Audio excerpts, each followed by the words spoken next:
राजनगर की शांत सड़कों के बीच खड़ी नीलम हवेली अब सिर्फ हवेली नहीं रही, एक डर बन चुकी थी।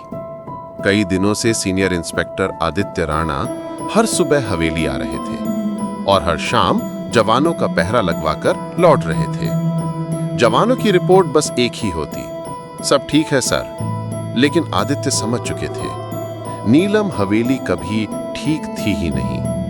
एक दिन विभाग के जवानों ने उनसे मजाक किया, सर आपको कभी कुछ दिखा नहीं?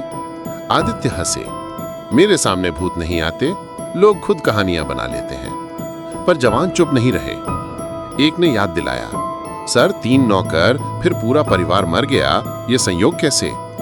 दूसरे ने पूछा, और सर क्या आपने यहां रात गुजारी?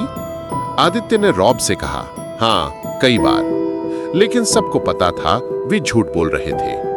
तभी शांत स्वभाव वाले कैप्टन अर्जुन ठाकुर बोले, सर मैं दावा करता हूं आपने कभी यहां रात नहीं बिताई। हवेली की दीवारें भी जैसे इस बात पर मुस्कुरा उठी। आदित्य तमतमाए और बोले, आज चलो, आज रात सबको सच्चाई दिखाऊंगा।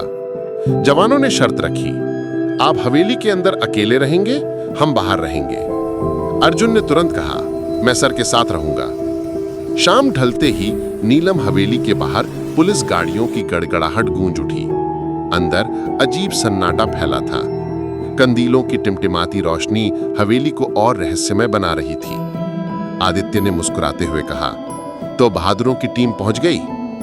नलिनी के कमरे के बाहर जवान पहरा दे रहे थे।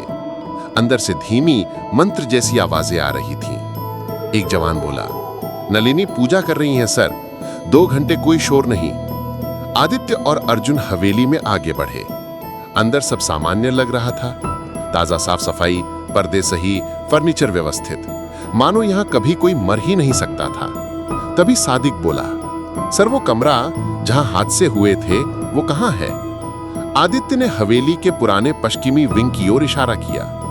वो कमरा महीनों से बंद था, चाबी सिर्फ आदित्य के पास।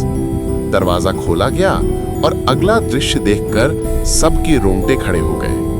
कमरे की सारी लाइटें जल रही थीं, धूल का नामो निशान नहीं। कमरा ऐसे चमक रहा था जैसे किसी ने अभी अभी साफ किया हो। अर्जुन ने भारी आवाज में पूछा, सर ये कमरा बंद था?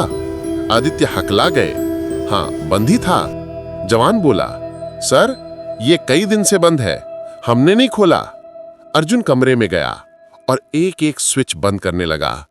एक एक करके पूरा कमरा डूबता गया और आखिरी स्विच के साथ कमरा बिल्कुल काला हो गया। अर्जुन की आवाज गूंजी, अब बताइए सर, बंद कमरे में रोशनी अपने आप कैसे जल रही थी? फिर उसने सभी स्विच ऑन कर दिए।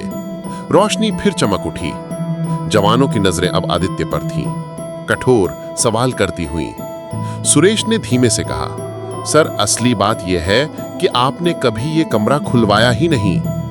हवेली का सन्नाटा अब शब्दों से ज्यादा बोल रहा था। दीवारें कांपती सी लग रही थीं। एक ठंडी हवा कमरे से होकर गुजरी, जैसे किसी अदृश्य चीज के गुजरने का एहसास हो। और आदित्य राणा ने पहली बार महसूस किया कि नीलम हवेली का रहस्य अब उन्हें अपनी ओर खींच रहा है। लेकिन उन्हें नहीं पता था कि जिस कमरे की रोशनी अपने आप जल रही थी, उसके फर्श के नीचे एक ऐसा राज दबा है जो सामने आते ही नीलम हवेली अपनी असली शक्ल दिखा देगी। भाग 3 में कौन खोलेगा वो ताला जो बरसों से किसी ने छूने की हिम्मत नहीं की? नलिनी क्या छिपा रही है? और वो परछाई जो हर रात इंस्पेक्टर आदित्य को घूरती है, क्या वो सच में इंसान है? सच्चाई अब करीब है, लेकिन नीलम हवेली में सच का मतलब हमेशा मौत होता है। अगला भाग जल्द ही।